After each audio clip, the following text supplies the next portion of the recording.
Hello friends, ಇದು Sunday ವ್ಲಾಗ್ನ share ಮಾಡ್ತಾಯಿದ್ದೀನಿ. ಬೆಳಗ್ಗೆ ಎದ್ದಿದ ತಕ್ಷಣವೇ ಬ್ರಷು ಮಾಡಿಲ್ಲ, ಏನೂ ಮಾಡಿಲ್ಲ. ಸ್ವಲ್ಪ ಬಾತ್ರೂಮ್ 360 ಡಿಗ್ರಿ ನೋಡಿದ್ರೆ ಫಾಸ್ಟು ಇರಿಟೇಷನ್ ಆಗೋಯಿತು. ಫಸ್ಟ್ ಎಲ್ಲ ಉಜ್ಜಾಕ್ಬಿಡೋಣ ಅಂತ ಚೆನ್ನಾಗಿ ಉಜ್ಜಿದ್ದೀನಿ. ಆಲ್ಮೋಸ್ಟ್ ಒಂದು 3/4 ಗಂಟೆ ತೊಗೊಂಡಿದ್ದೀನಿ. ಅಂದರೆ ಡೀಪ್ ಕ್ಲೀನಿಂಗ್ ಮಾಡಿದ್ದೀನಿ. ಡೀಪ್ ಕ್ಲೀನಿಂಗ್ ಅಂದರೆ ಹೇಳಬೇಕಾ, ನಿಜ 45 ಮಿನಿಟ್ಸಿಂದ 1 ಅವರ್ ತೊಗೊಳುತ್ತೆ. ಅಷ್ಟೆಲ್ಲ ತಿಕ್ಕಾದ ಮೇಲೆ ಬೆನ್ನೋವು ಬಂತು ನೋಡಿ. ಲೋವರ್ ಬ್ಯಾಕ್ ಪೇನು ಸಿಕ್ಕಾಪಟ್ಟೆ ನೋವು ಅಂದರೆ ನೋವಾಗೋಯಿತು. ಅದು ಆಲ್ಮೋಸ್ಟ್ ಒಂದು 10 ಡೇಸ್ ಆಗೋಗಿತ್ತು. ಬೇರೆ ಕೆಲಸದಲ್ಲಿ ಬ್ಯುಸಿ ಇದೆ, ಬಾತ್ರೂಮ್ ಕಡೆ ಅಷ್ಟು ಗಮನ ಕೊಡೋಕ್ಕಾಗಲಿಲ್ಲ. ಆಮೇಲೆ ವೆಕೇಷನ್ ಮೂಡಲ್ಲಿದ್ವಿ. ಆಮೇಲೆ ಬಂದು ನಾರ್ಮಲ್ ಕೆಲಸಗಳನ್ನೇ ಮಾಡ್ಕೊಳ್ಳೋದಾಗ್ತಿರುತ್ತೆ. ಡೀಪ್ ಕ್ಲೀನಿಂಗ್ ಅಂತ ಮಾಡ್ತಿರಲ್ಲ. ಇವತ್ತು ಸಂಡೇ ಬರಬೇಕು ನಮಗೆ. ಸಂಡೇ ಬಂದ್ರೇ ಸ್ವಲ್ಪ 4 ಕಡೆ ನೋಡಿ ಹೆಂಗಿದೆ ಮನೆ ಕ್ಲೀನ್ ಮಾಡೋದು ಎಲ್ಲ ನಮಗೆ ಸಂಡೇನೇ. ಸೊ ಅದಕ್ಕೆ ಎಲ್ಲ ನೀಟಾಗಿ ಈಗ ಉಜ್ತಾ ಇದ್ದೀನಿ. ಎದ್ದಿದ ತಕ್ಷಣ ಈ ಕೆಲಸ ಮಾಡಿದ್ನ ಒಂದು ಸ್ಟ್ರೇನ್ ಜಾಸ್ತಿ ಆಗೋಯಿತು, ಇನ್ನೊಂದು ಸ್ಯಾಟಿಸ್ಫ್ಯಾಕ್ಷನ್. ಆ ಪಳ ಪಳ ಹೊಳಿತಾ ಇರೋ ನಲ್ಲಿನ ನೋಡೋಕ್ಕೆ.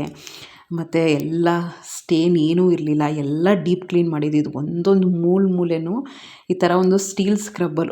3 ಬಾತ್ರೂಮ್ ಇದೆ ಅಲ್ವಾ, ಒಂದೊಂದು ಬಾತ್ರೂಮ್ಗೂ ಈ ಥರ ಒಂದು ಸ್ಕ್ರಬ್ಬರ್ನ ಇಟ್ಟಿರ್ತೀನಿ, ಸ್ಟೀಲ್ ಸ್ಕ್ರಬ್ಬರು. ಕೆಲವೆಲ್ಲ ಟಫ್ ಸ್ಟೇನ್ಸ್, ನಮ್ಮ ಮನೆ ಹತ್ರ ಸಾಲ್ಟ್ ವಾಟರು, ಎಷ್ಟೇ ದಿನ ತಿಕ್ಕಿದ್ರೂ ಕೂಡ ಸ್ವಲ್ಪ ವಾಟರ್ ಸ್ಟೇನ್ಸ್ ಎಲ್ಲ ಹಾಗೆ ಇರುತ್ತೆ. ಸೊ ಅದನ್ನೆಲ್ಲ ತೆಗಿಬೇಕು ಅಂದರೆ ಈ ಥರ ಸ್ಟೀಲ್ ಸ್ಕ್ರಬ್ಬರ್ ಇಡಲೇಬೇಕು. ಸೊ ಅದು ಪ್ರತಿ ಸಾರಿ ಹೋಗಿ ಅಲ್ಲಿಂದ ತೊಗೊಂಬ, ಕ್ಲೀನ್ ಮಾಡು, ಅದು ಕ್ಲೀನ್ ಮಾಡಬೇಕು ಅನ್ನೋ ಮೋಟಿವೇಶನ್ನೇ ಹೊರ್ಟೋಗುತ್ತೆ, ಇಂಟ್ರೆಸ್ಟ್ ಹೊರ್ಟೋಗುತ್ತೆ. ಏಕೆಂದರೆ ವರ್ಕಿಂಗ್ ವುಮೆನ್ ಆಗಿರೋದ್ರಿಂದ ಪ್ರತಿಯೊಂದನ್ನು ಮಾಡಬೇಕು, ಕ್ಲೀನಾಗಿ ಇಟ್ಕೋಬೇಕು. ಅಂದರೆ ಅಲ್ಲದಲ್ಲೇ ಇಟ್ಕೊಂಡ್ರೆ ಸ್ವಲ್ಪ ಮೇಂಟೈನ್ ಮಾಡ್ಕೊಳಕ್ಕಾಗುತ್ತೆ. ಯಾಕೆಂದರೆ ಅಲ್ಲೇ ಸಾಕಾಗಿ ಬಂದಿರ್ತೀವಿ. ಸೊ ಇಲ್ಲಿ ಎಷ್ಟಾಗುತ್ತೋ ಅಷ್ಟು ನಾವು ಕೆಲಸಗಳನ್ನ ಈಸಿ ಮಾಡ್ಕೋಬೇಕು. ಸೊ ಅದಕ್ಕೆ ಈ ಥರ ಸ್ಕ್ರಬ್ಬರ್ ತೊಗೊಂಡು ಅಲ್ಲೇ ಬಟ್ಟೆ ಒಗೆಯೋ ಸೋಪಿತ್ತು ನಮ್ಮ ಮನೆಗೆ, ಅಷ್ಟೇ ಸಾಕು. ಕೆಲವು ಸತಿ ರೆಡ್ ಹಾರ್ಪಿಕ್ ಬರುತ್ತಲ್ಲ, ಅದನ್ನೇ ಯೂಸ್ ಮಾಡ್ತೀನಿ. ಬಟ್ ಇವತ್ತು ಖಾಲಿಯಾಗಿ ಹೋಗಿತ್ತು. ಎಲ್ಲ ಗ್ರಾಸರಿ ಎಲ್ಲ ತರಬೇಕಿತ್ತು. ರೆಡ್ ಹಾರ್ಪಿಕ್ ಬದಲು ಇದನ್ನೇ, ಯಾವುದದು ರಿನ್ ಸೋಪೆ ಹಾಕ್ಬಿಟ್ಟು ಎಲ್ಲ ನೀಟಾಗಿ ತಿಕ್ಕಿದೆ. ಪಳ ಪಳ ಪಳ ನೀವು ನೋಡ್ತಾ ಇರ್ಬೋದು ಎಷ್ಟು ಸ್ಯಾಟಿಸ್ಫ್ಯಾಕ್ಷನು ಅಂದರೆ. ಆ ವಾಟರ್ ಸ್ಟೇನ್ಸ್ ಹಾಗಂಗೆ ಇರುತ್ತೆ, ಈ ಥರ ತಿಕ್ಬಿಟ್ರೆ ಅಂತೂ ತುಂಬ ಶೈನಿಂಗ್ ಆಗ್ತಿರುತ್ತೆ. ಸೊ ಈ ಥರ ಆಮೇಲೆ ರೆಡಿಯಾಗಿದೆ. ಲುಕ್ ಹೇಗಿದೆ ಅಂತ ಕಮೆಂಟ್ ಮಾಡಿ. ಇವತ್ತು ಡಿಸಾನೋ ಪೆಸ್ಟಲಿಷಿಯಸ್ ಪೆನ್ನೆ ಪಾಸ್ತಾ ಮತ್ತು ಡಿಸಾನೋ ಆಲಿವ್ ಆಯಿಲ್ನ ಯೂಸ್ ಮಾಡಿಕೊಂಡು ಒಂದು ರೆಸಿಪಿನ ಮಾಡ್ತಾಯಿದ್ದೀನಿ. ಈ ಪಾಸ್ತಾ ಏನು ಸ್ಪೆಷಲ್ಲು ಅಂದರೆ ಇದು ನೋ ಮೈದಾ, 100% ಡ್ಯೂರಮ್ ವೀಟಿಂದ ಮಾಡಿರ್ತಾರೆ. A sort of source of protein ಅಂತಲೇ ಹೇಳ್ಬೋದು. ಯಾವುದೇ ಗಿಲ್ಟ್ ಇಲ್ಲದೆ ಮಕ್ಕಳಿಗೆ ಕೊಡ್ಬೋದು. ಹೆಲ್ದಿ ಸ್ನ್ಯಾಕ್ಗೆ ಐಡಿಯಲ್ ಚಾಯ್ಸು. ಇದರಲ್ಲಿ artificial colour, artificial flavour, preservatives ಏನೂ ಇಲ್ಲ. 0 ಕೊಲೆಸ್ಟ್ರಾಲ್ ಮತ್ತು ಟ್ರಾನ್ಸ್ಫ್ಯಾಟ್ ಫ್ರೀ. 100% ವೆಜಿಟೇರಿಯನ್ ಪ್ರಾಡಕ್ಟ್ ಇದು. ಇದರ ಸೈಜ್ ಕೂಡ ಪರ್ಫೆಕ್ಟ್ ಆಗಿರೋದ್ರಿಂದ ಮಕ್ಕಳಿಗೆ ತಿನ್ನೋಕ್ಕೆಲ್ಲ ಈಸಿ ಆಗುತ್ತೆ. ಮತ್ತು ಶೇಪ್ ಕೂಡ ಸಾಸ್ ಎಲ್ಲ ಏನಾದ್ರು ಬೇಸ್ ಮಾಡಿದಾಗ ಒಳಗಡೆ ನೀಟಾಗಿ ಹೋಗುತ್ತೆ. ಒಂದು ಡಿಲೀಷಿಯಸ್ ಪಾಸ್ತಾ ಮಾಡಬೇಕು, ಹೆಲ್ದಿ ಪಾಸ್ತಾ ಮಾಡಬೇಕು ಅಂದರೆ ನೀವು ಡಿಸಾನೋ ಪೆಸ್ಟಲಿಷಿಯಸ್ ಪೆನ್ನೆ ಪಾಸ್ತಾನ ಚಾಯ್ಸ್ ಮಾಡ್ಕೋಬೋದು. ಮತ್ತು ಇವತ್ತು ಡಿಸಾನೋ ಅವರ ಆಲಿವ್ ಆಯಿಲ್ನು ಕೂಡ ಯೂಸ್ ಮಾಡ್ತಾ ಇದ್ದೀನಿ. ಇದರ ಸ್ಪೆಷಾಲಿಟಿ ಏನು ಅಂದರೆ ಇದು ಮೈಲ್ಡ್ ಫ್ಲೇವರ್ ಮತ್ತು ಅರೋಮಾ ಇರುತ್ತೆ. ಡೈಲಿ ಕುಕ್ಕಿಂಗ್ಗೆ ಅಂದರೆ ಸಾಟೆ ಮಾಡೋಕ್ಕೆ, ಬೇಕ್ ಮಾಡೋಕ್ಕೆ, ಗ್ರಿಲ್ ಮಾಡೋಕ್ಕೆ ಎಲ್ಲ ಯೂಸ್ ಮಾಡ್ಬೋದು. ಇದು ಹೆಲ್ದಿ ಫ್ಯಾಟಲ್ಲಿ ಹೈ ಇರುತ್ತೆ. ಅಂದರೆ 75% ಮೋನೋ ಅನ್ಸ್ಯಾಚುರೇಟೆಡ್ ಫ್ಯಾಟಿ ಆ್ಯಸಿಡ್ಸ್ ಇರುತ್ತೆ, ಮೂಫಾ. ಇದರಲ್ಲಿ ಆ್ಯಂಟಿ ಆಕ್ಸಿಡೆಂಟ್ಸ್ ಮತ್ತು ಆ್ಯಂಟಿ ಇನ್ಫ್ಲಮೇಟ್ರಿ ಪ್ರಾಪರ್ಟಿ ಜಾಸ್ತಿ ಇರುತ್ತೆ. 0 ಕೊಲೆಸ್ಟ್ರಾಲ್ ಮತ್ತು 0 ಟ್ರಾನ್ಸ್ಫ್ಯಾಟ್. ಸ್ಪೇನಲ್ಲಿ ಸೆಲೆಕ್ಟ್ ಮಾಡ್ಕೊಂಡಿರೋ ಆಲಿವ್ಸಿಂದ ಎಕ್ಸ್ಟ್ರಾಕ್ಟ್ ಮಾಡ್ಕೊಂಡಿರೋಂಥ ಆಲಿವ್ ಆಯಿಲು. ಸೊ ಹೆಲ್ದಿ ಕುಕ್ಕಿಂಗ್ಗೆ ಡೆಫಿನೆಟ್ಲಿ ಡಿಸಾನೋ ಆಲಿವ್ ಆಯಿಲ್ನ ಚಾಯ್ಸ್ ಮಾಡ್ಕೋಬೋದು. ಇಲ್ಲಿ ರೆಸಿಪಿಗೋಸ್ಕರ ಒಂದು ಕಡಾಯಿ ಇಟ್ಟು ಅದರಲ್ಲಿ ನೀರು, ಎಣ್ಣೆ ಮತ್ತು ಉಪ್ಪನ್ನು ಹಾಕಿ ಪಾಸ್ತಾನ ಬಾಯ್ಲ್ ಮಾಡ್ಕೊತಾ ಇದ್ದೀನಿ. ಈ ಥರ ರೋಲಿಂಗ್ ಬಾಯ್ಲ್ ಬಂದಾದ್ಮೇಲೆ ಪಾಸ್ತಾನ ಹಾಕ್ಕೋಬೇಕು. ಕರೆಕ್ಟಾಗಿ 13 ಮಿನಿಟ್ಸು ಬಾಯ್ಲ್ ಮಾಡ್ಕೋಬೇಕಾಗತ್ತೆ. ಲಿಡ್ ಕ್ಲೋಸ್ ಮಾಡೋದ್ರಿಂದ ಒಂದೊಳ್ಳೆ ರಿಸಲ್ಟ್ ಸಿಗುತ್ತೆ.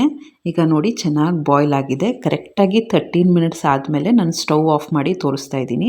ಈ ಥರ ಕಟ್ ಮಾಡಿದ್ರೆ ನೈಫಲ್ಲಿ ನೀಟಾಗಿ ಕಟ್ ಆಗುತ್ತೆ. ಸೊ ಪರ್ಫೆಕ್ಟಾಗಿ ಬೆಂದಿದೆ. ಇದನ್ನು ಸೋದಿಸ್ಕೊಂಡು ಮೇಲೆ ಒಂದು ಸ್ವಲ್ಪ ಆಯಿಲ್ನ ಸ್ಪ್ರಿಂಕಲ್ ಮಾಡಿ ಒಂದು ಕಡೆ ಇಟ್ಕೊಂಡಿದ್ದೀನಿ.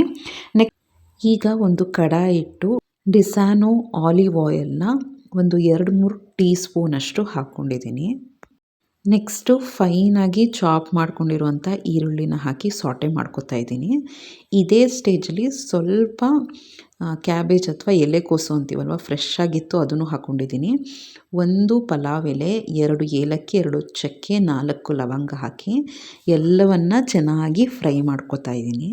ಇದೆಲ್ಲ ಹೈ ಫ್ಲೇಮಲ್ಲೇ ಮಾಡ್ಕೋಬೇಕು. ನೋಡಿ, ಈ ರೀತಿ ಗೋಲ್ಡನ್ ಬ್ರೌನ್ ಬಂದಾದಮೇಲೆ 1 ಟೀ ಸ್ಪೂನಷ್ಟು ಶುಂಠಿ ಬೆಳ್ಳುಳ್ಳಿ ಪೇಸ್ಟ್ನ ಹಾಕಿ ಹಸಿ ವಾಸನೆ ಹೋಗೋವರೆಗೂ ಹೈ ಫ್ಲೇಮಲ್ಲೇ ಫ್ರೈ ಮಾಡ್ತಾಯಿದ್ದೀನಿ.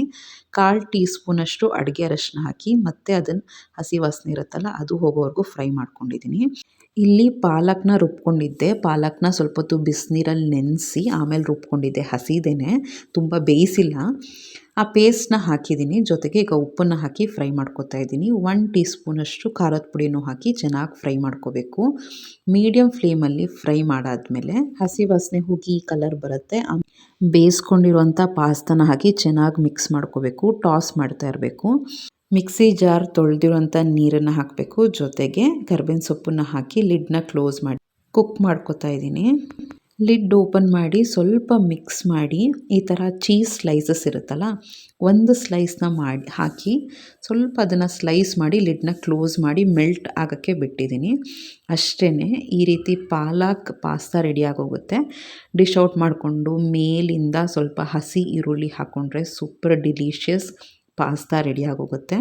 ನಿಮಗೂ ಈ ಪಾಸ್ತಾ ಮತ್ತು ಆಲಿವ್ ಆಯಿಲ್ ಬೇಕು ಅಂದರೆ ಲಿಂಕ್ನ ಡಿಸ್ಕ್ರಿಪ್ಷನ್ ಬಾಕ್ಸಲ್ಲಿ ಕೊಟ್ಟಿರ್ತೀನಿ. ಮಾಡೋಕ್ಕೆ 108 ಕೆಲಸಗಳಿರುತ್ತೆ, ಆದ್ರೂ ಫೋನ್ನ ಸ್ಕ್ರಾಲ್ ಮಾಡ್ಕೊಂಡು ಇಟ್ಟಿರ್ತೀವಿ. ಸೊ ಅದ್ರ ಬಗ್ಗೆ ಇವತ್ತಿನ ವೀಡಿಯೋ ಕಂಪ್ಲೀಟಾಗಿ ನೋಡಿ ಆಯಿತಾ. ಡೆಫಿನೆಟ್ಲಿ ಲೈಫಲ್ಲಿ ಒಂದು ಚೇಂಜ್ ಅನ್ನೋದು ಕಾಣ್ತೀರಾ. ಜೊತೆಗೆ ನಾನು ಮಾಡಿದ್ದು ಕರೆಕ್ಟಾ ರಾಂಗಾ ಅಂತ ಹೇಳಿ. ಚೈತ್ರ ಅಂತ ನನಗೊಂದು ಸ್ಯಾರಿ ಕೊಟ್ಟು ಕಳಿಸಿದ್ರು. ಅವ್ರದ್ದು ಶ್ರೀ ನಂದಿ ಕಲೆಕ್ಷನ್ಸ್ ಅಂತ ಒಂದು ಅಂಗಡಿ ಇದೆ ಆಯಿತಾ. ಈ ಥರನೇ ಅವರು ನನ್ನ ರೆಗ್ಯುಲರ್ ಸಬ್ಸ್ಕ್ರೈಬರು, ವೀವರು, ನೋಡ್ತಾ ಇದ್ದರು. ಸಿಕ್ಕಾಪಟ್ಟೆ ಸ್ಟಾರ್ಟಿಂಗಿಂದ ತುಂಬ ವರ್ಷದಿಂದ ನೋಡ್ತಾ ಇದ್ದೀನಿ ಮೇಡಮ್ ಅಂತ ಹೇಳಿ ಒಂದು ಸತಿ ಒಂದು ಮೇಲ್ನ ಮಾಡಿದ್ದು. ಅವರು ಟೀಚರ್ ಅಂತೆ, ವರ್ಕ್ ಮಾಡ್ತಿದ್ರಂತೆ ಆ್ಯಕ್ಚುಲಿ ಬಿಗಿನಿಂಗಲ್ಲಿ. ಈಗ ಹೌಸ್ ವೈಫ್ ಆಗಿ ಸ್ವಲ್ಪ ಫೈನಾನ್ಷಿಯಲಿ ಇಂಡಿಪೆಂಡೆಂಟ್ ಆಗೋಣ ಅಂದರೆ ಯಾರಿಗಾನ ಥರ ಅನಿಸುತ್ತಲ್ಲ, ಏನಾದರೂ ಒಂದು ಬಿಸ್ನೆಸ್ ಮಾಡೋಣ ಸಣ್ಣದಾಗಿ ಅಂತ. ಸೊ ಹೌಸ್ ಹೋಲ್ಡ್ ಬಿಸ್ನೆಸ್ ಥರ ಈ ಥರ ಅವರು ಸ್ಟಾರ್ಟ್ ಮಾಡ್ಕೊಂಡಿದ್ದಾರೆ, ಅಂದರೆ ಒಂದು ಸ್ಯಾರಿ ಬಿಸ್ನೆಸ್ ಥರ. ಸೊ ಇದೇನು ಕೊಲಾಬ್ರೇಷನ್ ವೀಡಿಯೋ ಅಲ್ಲ, 100% ಕೊಲಾಬ್ರೇಷನ್ ವೀಡಿಯೋ ಅಲ್ಲ. ನಾನು ಅವ್ರ ಹತ್ರ 1 ಪೈಸಾನೂ ತೊಗೊಂಡಿಲ್ಲ ಆಯಿತಾ. ನೆಕ್ಸ್ಟ್ ಬಂದು ಏನು ಅನಿಸುತ್ತೆ ಅಂದರೆ ಅವ್ರ ಜೊತೆ ಮಾತಾಡಿದೆ. ಆಮೇಲೆ ನಾವು ಒಂದು ಹೆಣ್ಣಾಗಿ ಅರ್ಥ ಮಾಡ್ಕೋಬೇಕು. ಈಗ ಮನೇಲಿದ್ದರೆ ಎಷ್ಟೊಂದು ಕಾಂಪ್ಲಿಕೇಶನ್ಸ್ ಇರುತ್ತೆ, 108 ಆಸೆಗಳಿರುತ್ತೆ, ಹೊರಗಡೆ ಹೋಗಿ ದುಡಿಬೇಕು ಅಂತ. ಸೊ ಒಬ್ರಿಗೊಬ್ರು ಸಪೋರ್ಟ್ ಮಾಡ್ಕೊಳ್ಳೋಣ ಅಂತ ಒಂದೇ ಒಂದು ಉದ್ದೇಶಕ್ಕೆ ನಾನು ಇದನ್ನು ವೀಡಿಯೋದಲ್ಲಿ ತೋರಿಸ್ತಾ ಇದ್ದೀನಿ. ಅಂದರೆ ಯಾರೇ ವಿಮೆನ್ ಆದರೂ ಹಾಗೆ ಯೋಚನೆ ಮಾಡ್ತಾರೆ, ಯಾರ್ದೋ ಸಿಂಪತಿ ಬೇಡ, ಏನೂ ಬೇಡ, ಏನೋ ಒಂದು ಡಿಗ್ನಿಫೈಡಾಗಿ ಒಂದು ಲೈಫ್ನ ಲೀಡ್ ಮಾಡಬೇಕು, ಏನೋ ಒಂದು ಇಂಡಿಪೆಂಡೆಂಟಾಗಿ ಲೈಫ್ನ ಲೀಡ್ ಮಾಡಬೇಕು ಅಂತ ಒಂದು ಬಿಸ್ನೆಸ್ ಅಂತ ಸ್ಟಾರ್ಟ್ ಮಾಡಿದ್ದಾರೆ. ಇದು ಶ್ರೀ ನಂದಿ ಕಲೆಕ್ಷನ್ಸ್ ಅಂತ. ನಾನು ಏನು ಹೇಳೋದು ಅಂದರೆ ಕ್ವಾಲಿಟಿ ಚೆನ್ನಾಗಿದೆ ಫ್ರೆಂಡ್ಸ್. ನಿಮಗೆ ನಿಜವಾಗ್ಲೂ ಏನಾದರೂ ಸ್ಯಾರಿ ತೊಗೋಬೇಕು ಅಂದರೆ ಇದು ಬೆಂಗಳೂರು ಕೆಂಗೇರಿ ಹತ್ರ ಬರುತ್ತೆ ಇವ್ರ ಮನೆ. ಮನೆಯಲ್ಲೇ ಒಂಥರ ಬಿಸ್ನೆಸ್ ಥರ ಸ್ಟಾರ್ಟ್ ಮಾಡ್ಕೊಂಡಿದ್ದಾರೆ. ಇವ್ರದ್ದು ಡೀಟೇಲ್ಸ್ ಎಲ್ಲನೂ ನಾನು ಡಿಸ್ಕ್ರಿಪ್ಷನ್ ಬಾಕ್ಸಲ್ಲಿ ಕೊಟ್ಟಿರ್ತೀನಿ. ಅಡ್ರೆಸ್ಸು ಮತ್ತು ಫೋನ್ ನಂಬರ್ ಬರೀ ವಾಟ್ಸಪ್ ಮಾತ್ರ ಮಾಡಿ ಆಯಿತಾ. ಆಮೇಲೆ ಇನ್ಸ್ಟಾಗ್ರಾಮ್ದು ID ಜೆನ್ಯೂನಾಗಿ ಹೇಳ್ತಾ ಇದ್ದೀನಿ, ಕ್ವಾಲಿಟಿ ಚೆನ್ನಾಗಿದೆ. ಆಮೇಲೆ ಅದೇ ಒಂದು ಟ್ರೈ ಮಾಡಿ ಅಲ್ವಾ, ಏನೋ ಒಂದು ಸಪೋರ್ಟ್ ಮಾಡ್ದಂಗೆ ಆಗುತ್ತೆ. ಅಂದರೆ ಏನೋ ಸಿಂಪತಿಯಿಂದ ಬೇಡ, ಎಲ್ಲೋ ಏನೋ ಸ್ಯಾರಿ ತೊಗೊಳ್ಳೋ ಬದಲು ಒಂದು ಟ್ರೈ ಮಾಡೋದ್ರಲ್ಲಿ ತಪ್ಪೇನೂ ಇಲ್ಲ. ಎನ್ಕ್ವೈರಿ ಮಾಡಿ ಇಷ್ಟಾರೆ ತೊಗೊಳ್ಳಿ, ಫೋರ್ಸ್ ಅಂತೂ ಏನೂ ಮಾಡ್ತಾಯಿಲ್ಲ. ನನಗಂತೂ ಪರ್ಸ್ನಲಿ ಇಷ್ಟ ಆಯಿತು. ಆಮೇಲೆ ಅವ್ರದ್ದೇ ಪ್ರಾಡಕ್ಟ್ಸ್ನ ಹಾಕ್ತಾ ಹೋಗ್ತೀನಿ. ಯಾರಿಗನ ಲೇಡೀಸ್ಗೆ ಸ್ಯಾರೀಸ್ ನೋಡೋದು, ಡ್ರೆಸ್ಸಸ್ ನೋಡೋದು, ವೆರೈಟಿ ಏನೋ ಕಲೆಕ್ಷನ್ಸ್ನ ನೋಡೋದು ಇಷ್ಟ ಆಗುತ್ತೆ ಅಲ್ವಾ. ಸೊ ಅದ್ರದ್ದು ಹಾಕ್ತಾ ಹೋಗ್ತೀನಿ. ನನಗಂತೂ ಏನು ಲಾಭವೂ ಇಲ್ಲ, ಲಾಸು ಇಲ್ಲ. ನನ್ನಿಂದ ಯಾರಿಗಾನ ಹೆಲ್ಪ್ ಆಗುತ್ತೆ ಅಂದರೆ ಡೆಫಿನೆಟ್ಲಿ ಮಾಡೋದ್ರಲ್ಲಿ ತಪ್ಪು ಇಲ್ಲ. ಇನ್ಫ್ಯಾಕ್ಟ್ ಅವ್ರು ಕೇಳಿದ್ರು ಎಷ್ಟು ಅಮೌಂಟ್ ತೊಗೋತೀರಾ ಏನು ಅಂತ ಇಲ್ಲ. ಬಟ್ ನಾನು ಹೇಳಿದೆ ₹1 ಬೇಡ ಮೇಡಮ್, ಏನೋ ಒಂದು ಪರ್ಸೆಂಟನ್ನು ಹೆಲ್ಪ್ ಆಗುತ್ತೆ ನಿಮಗೆ. ಯಾರಾದರೂ ಒಂದು 10 ಜನ ತೊಗೊಂಡ್ರೂ ಆಯಿತು ವರ್ತ್ ಅಂತ. ದೊಡ್ಡದಾಗೇನೋ ಮಾಡಿದ್ದೀನಿ ಅಂತಲ್ಲ, ಬಟ್ ಏನೋ ಒಂದು ಹ್ಯುಮ್ಯಾನಿಟಿ. ನಾನು ಆ ಫೇಸಿಂದ ಬಂದಿದ್ದೀನಲ್ಲ, ಮನೇಲಿದ್ದರೆ ಹೆಂಗಿರುತ್ತೆ, ಏನೋ ಒಂದು ಮಾಡಬೇಕು ಅಂತ ಲೇಡೀಸ್ಗೆ ಆತರ ಇರುತ್ತೆ. ಸೊ ಆ ಕಾತರ ಇರುತ್ತೆ, ಅಂದರೆ ಒಂಥರ ಮಾಡೋಣ, ಏನೋ ಒಂದು ಅಚೀವ್ ಮಾಡೋಣ ಅಂತ. ಸೊ ಅದಕ್ಕೆ ಒಂದು ಚಿಕ್ಕ ಹೆಲ್ಪ್ ಅಷ್ಟೇ. ನಾನು ಇದ್ರದ್ದೇನು ಸ್ಟೋರಿ ಅಂದರೆ, ಈ ಸ್ಯಾರಿ ಕೊಟ್ಟು ಆಲ್ಮೋಸ್ಟ್ 1 ಮಂತೋ 2 ಮಂತ್ಸೋ ಆಯಿತು ಅನಿಸುತ್ತೆ. ಆ ಬ್ಲೌಸು ಸ್ಟಿಚ್ ಮಾಡೋಕ್ಕೆ ಕೊಟ್ಟಿದ್ದೆ ಆಯಿತಾ. ಅದ್ರದ್ದು ಏನೂ ನಾನು ಚಾರ್ಜಸ್ಸು ಕೇಳಲ್ಲ, ಏನೂ ಮಾಡಲಿಲ್ಲ. ಸರಿ ಅವರು ಬೊಟಿಕ್ ಸ್ವಲ್ಪ ಚೆನ್ನಾಗಿ ಹೊಲಿತಾರೆ. ತುಂಬ ಬೇಡಿಕೆ ಅವ್ರಿಗೆ ಇಲ್ಲಿ. ಆಯಿತಾ, ನಾವು ಮನೆ ಬೇರೆ ಈಗ ಹೊಸದಾಗಿ ಶಿಫ್ಟ್ ಮಾಡಿದ್ದೀವ. ಹಳೆ ಮನೇಲಾದರೆ ನನ್ನ ಫ್ರೆಂಡು ಅಂದರೆ ಕ್ಲೋಸ್ ಫ್ರೆಂಡೇ, ಅವರು ಹೊಲ್ಕೊಡ್ತಾಯಿದ್ರು. ಅಂದರೆ ಅಮೌಂಟ್ ಇಸ್ಕೊತಾಯಿದ್ರು, ಫ್ರೀಯಾಗಿ ಏನು ಹೊಲ್ಕೊಡ್ತಾ ಇರಲಿಲ್ಲ, ನಾನೇ ಕೊಡ್ತಿದ್ದೆ. ಅವ್ರು ಕಡಿಮೆ ಮಾಡಿದ್ರು ಬೇಡ ಅಂತಿದ್ದೆ. ಏನೇ ಇದ್ದರೂ ವ್ಯವಹಾರ ಥರನೇ ಇರಬೇಕು, ಸಂಬಂಧ ಥರನೇ ಇರಬೇಕು. ಸಂಬಂಧದಲ್ಲಿ ಸ್ವಲ್ಪ ದುಡ್ಡಿಂದು ಕ್ಲಾಶಸ್ ಬಂದುಬಿಟ್ರೆ ಅಂತೂ ತುಂಬ ಇದಾಗೋಗುತ್ತೆ. ಅದಕ್ಕೆ ಎಷ್ಟೇ ಕ್ಲೋಸ್ ಫ್ರೆಂಡ್ ಆದರೂ ಕೂಡ ತೊಗೊಳ್ಳಿ ದುಡ್ಡು ಅಂತ ಕೊಟ್ಬಿಡ್ತಾಯಿದ್ದೆ. ಈಗ ಅವರೂ ಮನೆ ಕಟ್ಕೊಂಡು ಇನ್ನೂ ದೂರ ಹೋಗಿದ್ದಾರೆ. ನಾನು ಇಷ್ಟು ದೂರ ಬಂದ್ಬಿಟ್ಟಿದ್ದೀನಿ. ಈಗ ಇಲ್ಲೇ ಲೋಕಲಲ್ಲಿ ಯಾವುದಾನ ಅಂಗಡಿ ಹುಡ್ಕೋಣ ಅಂದರೆ ಅದೊಂದು ಬೊಟಿಕ್ಕಿತ್ತು. ಅದು ಬಂದು ತುಂಬ ಕಾಸ್ಟ್ಲಿ, ಜೊತೆಗೆ ಟೈಮ್ ಸರಿ ಕೊಡಲಿಲ್ಲ, ತುಂಬ ಬೇಜಾರಾಗೋಯಿತು. ಸರಿ, ಯಾವುದೋ ಒಂದು ಸ್ವಲ್ಪ ಮ್ಯಾಚಿಂಗ್ ಬ್ಲೌಸ್ ಥರ ಇತ್ತು, ಅದನ್ನೇ ಹಾಕ್ಕೊಂಡಿದ್ದೀನಿ. ನಿಮಗೆ ವೀಡಿಯೋದಲ್ಲಿ ಸ್ವಲ್ಪ ಡಿಫ್ರೆನ್ಸ್ ಅಂತ ಅನಿಸುತ್ತೆ, ಬಟ್ ಲೈವಾಗಿ ಏನೂ ಆ ಥರ ಡಿಫ್ರೆನ್ಸ್ ಅನಿಸಿಲ್ಲ. ನಾನು ಕಾಲೇಜ್ಗೂ ಉಟ್ಕೊಂಡು ಹೋಗಿದ್ದೆ, ತುಂಬ ಚೆನ್ನಾಗಿದೆ ಅಂತ ಎಲ್ಲರೂ ಕಾಂಪ್ಲಿಮೆಂಟ್ ಕೊಟ್ಟರು. ಸೊ ನನ್ನ ಉಜ್ಜೋ ಕಾರ್ಯಕ್ರಮ ಮತ್ತೆ ಕಂಟಿನ್ಯೂ ಆಯಿತು. 10-15 ಮಿನಿಟ್ಸ್ ಸ್ಟಾರ್ಟಿಂಗ್ ಏನೂ ಅನಿಸಿಲ್ಲ ಫ್ರೆಂಡ್ಸ್. ಆಮೇಲೆ ತಿಕ್ಕಿ ನನಗೆ ಗೊತ್ತಿಲ್ಲ ಅದೇನು ಬೋನ್ ಡಿಫಿಷಿಯನ್ಸಿನೋ ಅಂದರೆ ಕ್ಯಾಲ್ಶಿಯಂ ಡಿಫಿಷಿಯನ್ಸಿನೋ, ಆಮೇಲೆ ಜಾಯಿಂಟಿದು ಈ ನಡುವೆ ಸಿಕ್ಕಾಬಟ್ಟೆ ಲೋವರ್ ಬ್ಯಾಕ್ ಪೇನ್. ಅದು ಫಸ್ಟಿಂದನೂ ಇತ್ತು, ಸಿಸೇರಿಯನ್ ಆಗಿರೋದ್ರಿಂದ ಸ್ವಲ್ಪ ಇದ್ದೇ ಇರುತ್ತೆ. ಬಟ್ ವಯಸ್ಸಾಗ್ತಾ ನನಗೆ ಅದೇ ಅನಿಸ್ತಾ ಇದೆ, ಇಷ್ಟು ಬೇಗ ವಯಸ್ಸಾಗಿ ಹೋಗ್ತಿದ್ಯಾ ಅಂತ. ಲೋವರ್ ಬ್ಯಾಕ್ ಪೇನ್ ಸಿಕ್ಕಾಬಟ್ಟೆ ಬಂದ್ಬಿಡ್ತು. 3/4 ಗಂಟೆ ನನಗೇನೂ ಅನಿಸಿಲ್ಲ. ಫಸ್ಟು ಎಲ್ಲ ತಿಕ್ಕಾಕ್ಬಿಡೋಣ ಅಂತ ಅನಿಸು, ಒಂಥರ ಖುಷಿ ಆಯಿತು, ನೀಟಾಗಿದೆ ಅಲ್ವಾ ಅಂತ. ಆಮೇಲೆ ಸ್ವಲ್ಪ ರಿಲ್ಯಾಕ್ಸ್ ಮಾಡಿಕೊಂಡು ಆಮೇಲೆ ಅಡುಗೆ ಮಾಡೋಕ್ಕೆ ಹೋಗಿದ್ದಿದ್ದು. ಯಾಕೆಂದರೆ ಬೇರೆ ದಿನದ ಥರನೇ ಈ ದಿನವೂ ಒಂದು 5:30ಗೆಲ್ಲ ಎಚ್ಚರ ಆಗೋಯಿತು, ಆಯಿತಾ. ಸೊ ಆಮೇಲೆ ಮಲ್ಗೋಕ್ಕೆ ಇಷ್ಟ ಆಗಲಿಲ್ಲ, ಹೆಂಗಿದ್ರು ಎದ್ದಿದ್ದೀನಲ್ಲ. ಇವನ್ ನಾನು ಏನು ಬ್ರಷು ಮಾಡಲಿಲ್ಲ, ಏನೂ ಆಗಿಲ್ಲ, ನೀಟಾಗಿ ಮಾಡೋಣ ಅಂತ ಸ್ಟಾರ್ಟ್ ಮಾಡಿಕೊಂಡು ಸೊ ಈ ರೀತಿ ಫೈನಲ್ ಎಲ್ಲ ಫಳ ಅನ್ನಿಸ್ಬಿಟ್ಟೆ. ನನಗಂತೂ ಭಾರಿ ಖುಷಿಯಾಗೋಯಿತು. ಇದಾದಮೇಲೆ ಕೆಳಗಡೆ ಬಾತ್ರೂಮ್ಗೆ ಹೋದೆ. ಫಸ್ಟು ಬಾತ್ರೂಮೆಲ್ಲ ಉಜ್ಜಿದ್ದೀವಿ ಅಂದರೆ ಫಸ್ಟು ತಲೆ ಸ್ನಾನ ಮಾಡಿಬಿಡ್ಬೇಕು ನನಗೆ. ಅಲ್ಲಿ ಕೆಳಗಡೆ ಬಾತ್ರೂಮೂ ತಿಕ್ಕಿದೆ. ಅಯ್ಯೋ ಹೆಂಗಿದ್ರು ತಿಕ್ಕಿದ್ದೀನಲ್ವ, ಮತ್ತೆ ಟೈಮ್ ಆಗೋಲ್ಲ. ಮೇಯ್ನಾಗಿ ನಮಗೆ ಟೈಮೇ ಸಿಗೋಲ್ಲ. ಟೈಮ್ ಇದ್ರೂ ವರ್ಕಿಂಗ್ ಡೇಸಲ್ಲಿ ಹೆಂಗಾಗುತ್ತೆ ಅಂದರೆ ಇನ್ನೂ ಜಾಸ್ತಿ ಸುಸ್ತು, ಏನೂ ಮಾಡೋಕ್ಕೂ ಆಗೋಲ್ಲ. ಸೊ ಯಾವಾಗ ಟೈಮ್ ಇರುತ್ತೆ ಯಾವಾಗ ಕ್ಲೀನ್ ಮಾಡ್ಕೊಳ್ಳೋಣ ಅಂತ ಮಾಡ್ಕೋತಾ ಇದ್ದೀನಿ. ಆಮೇಲೆ ನನ್ನ ಕಷ್ಟ ನೋಡೋಕ್ಕಾಗದೆ ನಾನೇ ಹೇಳಿದ್ಲು, ನೀನು ನಮ್ಮ ರೂಮಿಗೆ ಬರಬೇಡ, ನಾನೇ ನಮ್ಮ ರೂಮನ್ನೆಲ್ಲ ತಿಕ್ಕೋತೀನಿ ಅಂತ. ಸೊ ಅವಳು ಬಾತ್ರೂಮೆಲ್ಲ ನೀಟಾಗಿ ಪಳ ನನಗಿಂತ ಚೆನ್ನಾಗಿ ಕ್ಲೀನ್ ಮಾಡ್ತಾಳೆ ನಾನಿ. ಸೊ ಅವಳು ರೂಮ್ನ ಅವಳು ಕ್ಲೀನ್ ಮಾಡಿಕೊಂಡ್ರು. ನಾನು ಕೆಳಗಡೆ ಬಾತ್ರೂಮಲ್ಲಿ ಹೋಗಿ 1.5 ಗಂಟೆ ಟೈಮು ಸ್ನಾನ ಮಾಡಿ, ಈಗ ಮುಂದೆ ತೋರಿಸ್ತೀನಿ. ಈ ಬಾತ್ರೂಮ್ ತಿಕ್ಬಿಟ್ಟು ಸ್ವಲ್ಪ ಟೈಮ್ ಸಿಕ್ತು, ಕೈಕಾಲೆಲ್ಲ ನೀಟಾಗಿ ತೊಳ್ಕೊಂಡು ತಲೆಗೆ ಮೆಹಂದಿ ಹಾಕ್ಕೊಳ್ಳೋಣ ಅಂತ ಮೆಹಂದಿ ಹಾಕ್ಕೊಂಡಿದ್ದೆ. ಆ ಮೆಹಂದಿ ಹಾಕ್ಕೊಳ್ಳೋಣ ಅಂತ 20 ದಿನದಿಂದ ಅನ್ಕೋತಾ ಇದ್ದೀನಿ, ಟೈಮ್ ಸಾಲ್ತಾ ಇರಲಿಲ್ಲ. ಒಂದಾದ್ಮೇಲೆ ಒಂದು ಕೆಲಸ, ಒಂದಾದ್ಮೇಲೆ ಮಕ್ಳಿಗೆ ಓದಿಸು, ನಾನು ಪ್ರಿಪೇರ್ ಆಗು, ಈಗ ಇನ್ನು ಆ್ಯನ್ಯುವಲ್ ಎಕ್ಸಾಮ್ಸು, ಪ್ರೀ ಬೋರ್ಡು ಎಲ್ಲ ಸ್ಟಾರ್ಟ್ ಆಗುತ್ತಾ, ಕ್ವಶನ್ ಪೇಪರ್ ಮಾಡು, ಮನೆಗೆ ಬಂದರೂ ಕೆಲಸ ಇರ್ತಿತ್ತು, ಟೈಮೇ ಆಗ್ತಿರ್ಲಿಲ್ಲ. ಇವತ್ತು ಏನಾನ ಆಗಲಿ ಅಂತ ಮೆಹಂದಿ ಹಚ್ಚೋ ಕಾರ್ಯಕ್ರಮನ ಇಟ್ಕೊಂಬಿಟ್ಟೆ. ಅದು ನೆಂದಂಗೆ ಆಗುತ್ತೆ, ಬೇರೆ ಎಲ್ಲ ಕೆಲಸಗಳನ್ನೂ ಆಗೋಗುತ್ತೆ ಅಂತ ಆ ಥರ ಪ್ಲ್ಯಾನ್ ಮಾಡಿಕೊಂಡೆ. ಸೊ ಆ್ಯಕ್ಚುಲಿ ನಾನು ಕೂಡ ಫೋನ್ನ ವಿಪರೀತ ನೋಡ್ತಾ ಇದ್ದೆ. ಎಷ್ಟು ಕೆಟ್ಟದ್ದು ಅಂದರೆ ಈ ಫೋನು, ಎಷ್ಟು ಕೆಲಸ ಇರುತ್ತೆ. ನಾನು ಈ ನಡುವೆ ಅದು ಬಿಟ್ಟಿರೋದಷ್ಟೇ, ಒಂದು 2-3 ವರ್ಷದಿಂದ ಗೊತ್ತಾಗಿದೆ ಇಂಪಾರ್ಟೆನ್ಸ್ ಏನು, ಟೈಮ್ದು ಇಂಪಾರ್ಟೆನ್ಸ್ ಏನು. ಒಂದು ಸತಿ ಅದು ಟೈಮ್ ಹೊಟ್ಟೋದ್ರೆ ಮತ್ತೆ ಎಷ್ಟು ಹೆಕ್ಟಿಕ್ ಆಗುತ್ತೆ. ಸುಮ್ಮನೆ ಒಂದು ನೋಟಿಫಿಕೇಷನ್ ನೋಡೋಣ, ಏನೋ ಒಂದು ಮೆಸೇಜ್ ನೋಡೋಣ, ರಿಪ್ಲೈ ನೋಡೋಣ, ಲೈಕ್ಸ್ ನೋಡೋಣ ಅಂದ್ಬಿಟ್ಟು ಓಪನ್ ಮಾಡಿಬಿಟ್ರೆ ಅಂತೂ ಫುಲ್ಲು ಗಂಟೆಗಟ್ಟಲೆ ಹೊರಟೋಗ್ಬಿಡುತ್ತೆ. ಸೊ ಆವತ್ತು ಡಿಸೈಡ್ ಮಾಡ್ತೀನಿ ನಾನು, ಇದು ಯಾಕೋ ಸರಿ ಹೋಗ್ತಿಲ್ಲ, ಹೆಂಗನ ಮಾಡಿ ಫೋನ್ನ ಅವಾಯ್ಡ್ ಮಾಡಬೇಕು. ಎಷ್ಟೋ ಕೆಲಸ ಪೆಂಡಿಂಗ್ ಆಗುತ್ತೆ, ನಾವು ಲೇಸಿ ಆಗ್ತೀವಿ. ಅಂದರೆ ಒಂದು ಪ್ರಾಮಿಸಿಂಗ್ ಲೈಫೇ ಇರಲ್ಲ ನಮ್ಮದು, ಒಂಥರ ಲೇಸಿ ಥರನೇ ಲೈಫ್ನ ಲೀಡ್ ಮಾಡ್ತಾ ಇರ್ತೀವಿ. ಸೊ ಇವತ್ತಿನ ಬ್ಲಾಗಲ್ಲಿ ನೋಡೋಣ ಯಾವ ರೀತಿ ಫೋನ್ನ ಅವಾಯ್ಡ್ ಮಾಡಬೇಕು ಅಂತ. ಫಸ್ಟ್ ಬಂದು ಯಾವಾಗಲೂ ಅಷ್ಟೇ ಫೋನ್ ನೋಡೋಕ್ಕೆ ಅಂತ ಒಂದು ಫಿಕ್ಸ್ ಟೈಮ್ ಇಟ್ಕೊಳ್ಳಿ. ನಮಗಂತೂ ಇನ್ನು ಕಾಲೇಜಲ್ಲಿ ಅಲೋನೇ ಇಲ್ಲ ಬಿಡಿ, ಅಲ್ಲಿ ನೋಡೋದೇ ಇಲ್ಲ, ಆರಾಮಾಗಿ ಫೋನ್ ಇಲ್ದಂಗೆ ಇರ್ತೀವಿ. ಬರ್ತಾ ಒಂಚೂರು ಸ್ವಲ್ಪ ಏನಾದ್ರು ಬಸ್ಸಲ್ಲಿ ಸೀಟ್ ಸಿಕ್ಕಿದ್ರೆ ಏನಾದರೂ ಒಂದು ನೋಡೋದಷ್ಟೇ ಎಂಟರ್ಟೈನ್ಮೆಂಟ್ ಅಂತ. ಬಂದಿದ ತಕ್ಷಣ ಮಕ್ಳಿಗೆ ಓದಿಸು, ಮನೆ ಕ್ಲೀನ್ ಮಾಡು, ಅಡುಗೆ ಮಾಡು, ಕಸ ಗುಡಿಸು, ನೆಲ ಒರೆಸು, ಪೂಜೆ ಮಾಡು, ಮತ್ತು ಕೆಲವು ಸತಿ ಮ್ಯಾಕ್ಸಿಮಮ್ ಸ್ನಾನ ಮಾಡು, ಇದೇ ಆಗೋಗುತ್ತೆ, ಟೈಮ್ ಸಾಲಲ್ಲ. ಸೊ ಈ ರೀತಿ ಇದ್ದಾಗ ಒಂದು ಫಿಕ್ಸ್ ಟೈಮ್ ಅಂತ ಇಟ್ಕೊಂಬಿಟ್ರೆ ನೀವೂ ಅಷ್ಟೇ ಮನೇಲಿದ್ದರೂ ಕೂಡ ಏನೋ ನಾವು ಮನೇಲಿ ಆರಾಮಾಗಿದ್ದೀವಿ ಅಂತ ಅಂದ್ಕೊಳ್ತೇನೆ ಕರೆಕ್ಟಾಗಿ ಪ್ಲ್ಯಾನ್ ಮಾಡಿಕೊಂಡ್ರೆ ನೀವು ಮನೆ ಕೆಲಸನೂ ನೀಟಾಗಿ ಮಾಡ್ಕೋಬೋದು, ಜೊತೆಗೆ ಪ್ರೊಡಕ್ಟಿವ್ ಆಗಿರ್ಬೋದು. ಈ ಥರ ಫೋನ್ ಸ್ಕ್ರಾಲ್ ಮಾಡ್ಕೊಂಡು ಕೂತ್ಕೊಂಡು ಕೆಲವು ಸತಿ ಹೆಂಗೆ ಕಾನ್ಫಿಡೆನ್ಸೇ ಹೊರ್ಟೋಗುತ್ತೆ ಅಂದರೆ, ಅಯ್ಯೋ ಇಷ್ಟೊತ್ತು ಟೈಮ್ ವೇಸ್ಟ್ ಮಾಡಿಬಿಟ್ನಲ್ಲ, ಇದನ್ನು ಎಷ್ಟು ಕೆಲಸ ಮಾಡ್ಕೋಬೋಗಿತ್ತಿದ್ದು ಅಂತ ಒಂಥರ ಗಿಲ್ಟ್ ಕಾಡೋಕ್ಕೆ ಸ್ಟಾರ್ಟ್ ಆಗುತ್ತೆ. ಅದು ಮತ್ತೆ ನಾಳೆ ರಿಪೀಟ್ ಆಗುತ್ತೆ. ನಾಳೆಯಿಂದ ನೋಡೋದು ಬೇಡ ಅಂತ ಅನ್ಕೋತೀವಿ, ಬಟ್ ಮತ್ತೆ ನಾಳೆ ಅದೇ ರಿಪೀಟ್ ಆಗ್ತಾ ಇರುತ್ತೆ. ಆಯಿತಾ? ಫಸ್ಟು ಟೈಮ್ನ ಫಿಕ್ಸ್ ಮಾಡಿ. ಸೆಕೆಂಡ್ ಏನು ಅಂದರೆ, ನಿಮ್ಮ ಕೆಲಸದ ಜಾಗದಲ್ಲಿ ಮೊಬೈಲ್ನ ಇಟ್ಕೊಬೇಡಿ. ನಾನು ಒಂದು ಬ್ಲೂಟೂತ್ ತಂದ್ಕೊಂಡಿದ್ದೀನಿ. ನನಗೆ ಕೆಲಸ ಮಾಡಬೇಕು, ಎಸ್ಪೆಷಲಿ ಅಡುಗೆ ಮನೆಯಲ್ಲಿ ಕೆಲಸ ಮಾಡಬೇಕು ಅಂದರೆ ನನಗೆ ಮ್ಯೂಸಿಕ್ ಇರಬೇಕು, ಹಾಡುಗಳು ಇರ್ತಾನೇ ಇರಬೇಕು. ಫಸ್ಟೇ ಕೊಟ್ಬಿಡೋದು Kannada melody songs, Rajkumar hits, Vishnuvardhan hits, ಆ ಥರ ಯಾವುದಾದ್ರೂ ಒಂದು ಮೆಲೋಡಿ ಸಾಂಗ್ಸ್ನ ಹಾಕ್ಕೊಂಡು ಕೆಲಸ ಮಾಡೋದು. ನಂಗೆ ಸಾಂಗ್ಸ್ ಇಲ್ಲ ಅಂದರೆ ಯಪ್ಪ ಯಾವಾಗ ಅಡುಗೆ ಮನೆಯಿಂದ ಹೊರಗಡೆ ಹೋಗ್ತೀನೋ ಅಂತ ಅನಿಸ್ತಾ ಇರುತ್ತೆ. ಹಾಡಿದ್ರೆ ಮಾತ್ರ ಬೇಕಾದ್ರೆ 4-5 ಅವರ್ಸ್ ಆರಾಮಾಗಿ ಕೆಲಸ ಮಾಡ್ಕೊಂಬಿಡ್ತೀನಿ. ಈಗ ನನ್ನ ಮಗಳಿಂದ ನನಗೆ ಫೇವ್ರೆಟ್ ಸಾಂಗ್ ಯಾವುದು ಅಂದರೆ, ನೀನೇ ನನ್ನಂತೆ ಜೀವ, ವ್ರಾಟ್ ಫಿಲಮ್ದು ಅನಿಸುತ್ತೆ.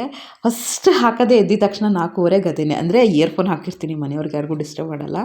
ಬ್ಲೂಟೂತ್ ಹಾಕ್ಕೊಂಡು ಅದು ಫಸ್ಟ್ ಹಾಡು ಕೇಳೋದು. ನಾನು ಸುಪ್ರಭಾತನೂ ಕೇಳಲ್ಲ. ನನ್ನ ಮಗಳು ಅವಳ ಫ್ರೆಂಡಿಂದ ಕಲ್ತ್ಕೊಂಡು ಅದನ್ನು ಹಾಡ್ತಾನೇ ಇರ್ತಾಳೆ. ಅವಳಿಂದ ನನಗಿಷ್ಟ ಆಯಿತು, ನನ್ನಿಂದ ಚಿಕ್ಕ ಮಗಳು ಹಾಡ್ತಾ ಇರ್ತಾಳೆ. ಸೊ ಈ ನಡುವೆ ಆ ಹಾಡನ್ನ ಕೇಳ್ತಾನೇ ಇರ್ತೀನಿ.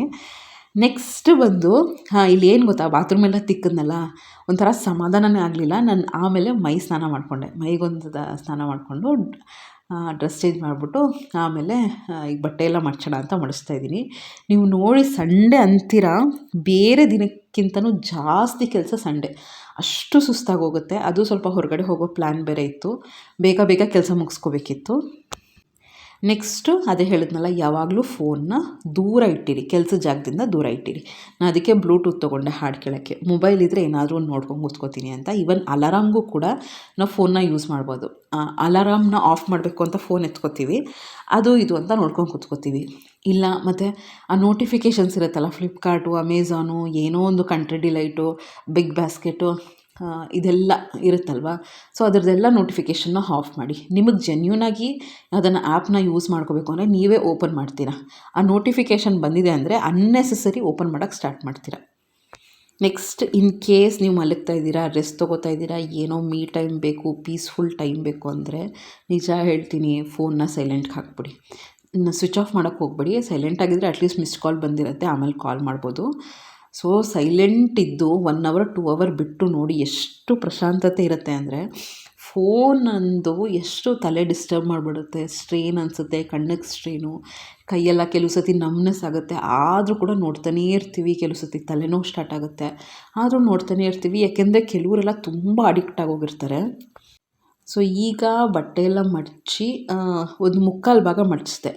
ಆಮೇಲೆ ನೆನಪಾಯಿತು, ಹೌದಲ್ವ, ಇದನ್ನು ಕಲಸಿಟ್ಬಿಟ್ಟು ಆಮೇಲೆ ಸ್ವಲ್ಪ ನೆಂದಾದ್ಮೇಲೆ ಹಚ್ಕೊಂಡ್ರೆ ಆಗೋಗುತ್ತೆ. ನೆನೆಯೋ ಅಷ್ಟರಲ್ಲಿ ನಾನು ಇನ್ನೊಂದು ಸ್ವಲ್ಪ ಬಟ್ಟೆ ಮಡಚ್ಬೋದು ಅಂತ ಥಿಂಕ್ ಮಾಡ್ತಾ ಇದ್ದೆ. ಹಾಗೇ ಅದಕ್ಕೆ ಮಧ್ಯದಲ್ಲೇ ಎದ್ದು ಬಂದು ಸ್ವಲ್ಪ ಕಲಸೋಣ ಅಂತ ಕಲಿಸ್ತಾ ಇದ್ದೀನಿ. ಹೆನ್ನ ಮೆಹಂದಿ ಬರುತ್ತಲ್ಲ, ಅದನ್ನು ಹಚ್ತಾ ಇರ್ತೀನಿ. ಯಾವಾಗಲೂ ಒಂಥರ ಕಂಡೀಷ್ನರ್ ಥರ ವರ್ಕ್ ಆಗುತ್ತೆ ಅಂತ. ಜೊತೆಗೆ ಅಲ್ಲಲ್ಲಿ ಗ್ರೇ ಹೇರ್ಸು ಕೂಡ ಬಂದಿದೆ, ಆಯಿತಾ. ಅದು ಸುಮ್ಮನೆ ಈಗಲೇ ಡೈ ಮಾಡ್ಕೊಳ್ಳೋದು ಬೇಡ ಅಂತ ಅದಕ್ಕೆ ಈ ಮೆಹಂದಿ ಎಲ್ಲ ಹಚ್ತಾ ಇರ್ತೀನಿ. ನೆಕ್ಸ್ಟ್, ನೀವು ಅವಾಯ್ಡ್ ಮಾಡೋದು ಎಲ್ಲಿ ಅಂದರೆ, ಊಟದ ಟೈಮಲ್ಲಿ ಮತ್ತು ಬಾತ್ರೂಮಲ್ಲಿ ಫೋನ್ನ ತೊಗೊಂಡು ಹೋಗಬೇಡಿ, ಆಯಿತಾ. ಊಟದ ಟೈಮಲ್ಲಿ ಇದ್ದರೆ ಒಂದು ಫ್ಯಾಮಿಲಿ ಟೈಮ್ ಗೊತ್ತಾಗಲ್ಲ, ಇನ್ನೊಂದು ಎಷ್ಟು ತಿಂತೀವಿ ಅಂತ ಗೊತ್ತಾಗಲ್ಲ. ಬಾತ್ರೂಮಲ್ಲಿ ತೊಗೊಂಡೋಗಿದ್ದೀವಿ ಅಂದರೆ ಕೆಲವು ಸತಿ ಆ ಬೋವೆಲ್ ಮೂಮೆಂಟ್ಗೂ ಕೂಡ ಕಷ್ಟ ಅಂತ ಹೇಳ್ತಾರೆ. ಜೊತೆಗೆ ತುಂಬ ಬ್ಯಾಕ್ಟೀರಿಯಾ ಇರುವಂಥ ಜಾಗ ಬಾತ್ರೂಮ್.